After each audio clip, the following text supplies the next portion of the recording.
Everyone, स्वागत है आपका हमारे गोकू पॉडकास्ट चैनल में। इस वीडियो में हम हिंदी स्टोरी टेलिंग सुनेंगे ड्रैगन बॉल के 19th एपिसोड की, जो टूर्नामेंट सागा का 6th एपिसोड है। So let's get started with the tournament begins. Episode की शुरुआत गोकू और किरण ने अपनी ट्रेनिंग जारी रखने से होती है। जैसे जैसे दिन और महीने बीतते हैं, ट्रेनिंग उतनी ही कठिन होती जाती और दोनों लड़के उतने ही स्ट्रांग और तेज बनते जाते हैं। रात के खाने में गोकू और किरण को चावल कम पड़ता देख लॉन्च उनके लिए एक्स्ट्रा पकाए चावल बड़े बर्तन में लेकर आती है। तभी मास्टर रोशी का खाना डाइनिंग टेबल के नीचे गिरने से वो उसे उठाने को टेबल के नीचे जाते, तो लॉन्च ने लाए वजनदार चावल वाले बड़े बर्तन से वो टेबल टूट जाता और रोशी उसके नीचे दबकर फंस जाते हैं। ऐसे ही ट्रेनिंग में दिन और महीने निकल जाते। अब टूर्नामेंट बस 1 महीने की देरी तक होता है।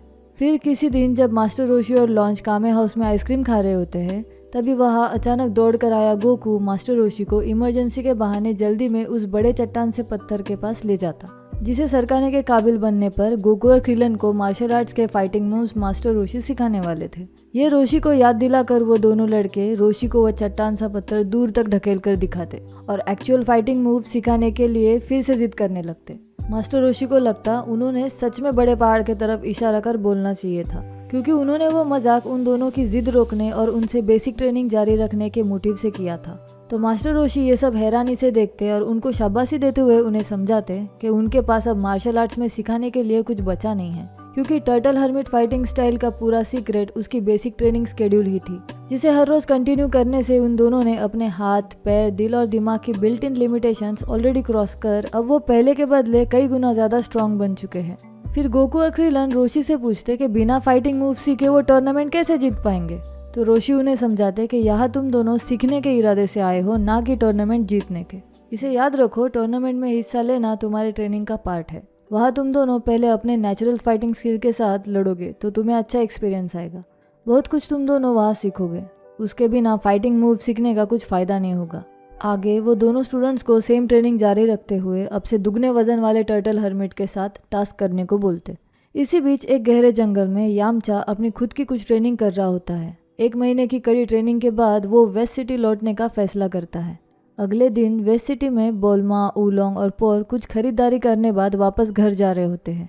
बोलमा यामचा से नाराज़ है, क्योंकि ट्रेनिंग के लिए जाने बाद से उसने बोलमा से कोई कांटेक्ट ही नहीं रखा होता है। तभी बोलमा के बैग से एक संतरा गिरते हुए सड़क पर रेंगते चला जाता। उसे उठाने खातिर वो उसके पीछे जाने बाद एक ट्रक से कुचलने ही वाली रहती, तो कोइंसिडेंटली यामचा वहाँ आकर उसे बचा लेता है। पहले तो बोलमा यामचा को उसके बड़े बाल और दाढ़ी के अजीब हुलिये के वजह से पहचान ही नहीं पाती, लेकिन उसके वापस आने से खुश बोलमा गुस्सा भूलकर सबके साथ फिर घर वापस लौट जाती है। वर्ल्ड मार्शल आर्ट टूर्नामेंट शुरू होने में केवल 1 दिन बाकी रहने तक के दिन तेजी से बीत जाते हैं। यहाँ मास्टर रोशी दोनों स्टूडेंट्स को अब टर्टल हर्मिट उतारने को बोलते। ऐसा करते ही गोकू और किरण बहुत ही हल्का महसूस करते और ऊंची छलांग और तेज दौड़ लगा कर देखते तो पहले के कंपैरिजन में बहुत ही बेहतर होती है। फिर लॉन्च उन दोनों को एक एक सूट एज अ गिफ्ट देती है सिटी में टूर्नामेंट के लिए जाने खातिर, और फिर उनको बेस्ट विशेस देती है। लॉन्च से मिले सूट पहनकर दोनों खुश हो जाते। फिर तुरंत ही लॉन्च को अलविदा बोलकर गोकू और किरण मास्टर रोशी के साथ उनकी कार में एयरपोर्ट की तरफ रवाना हो जाते हैं। एरोप्लेन में गोकू खिड़की के नीचे देखते हुए सोचता कि सिटी लाइट जमीन पर के सितारे हैं, तो मास्टर रोशी उसे हकीकत समझाते हैं। तो किरण को लगता है इसे इतना भी नहीं पता कहाँ से आया ये। फिर वो गोकू को कैवमैन बुलाता है। सिटी पहुंचते ही वहाँ पहली बार आया गोकू सब देखकर आश्चर्यचकित होता है।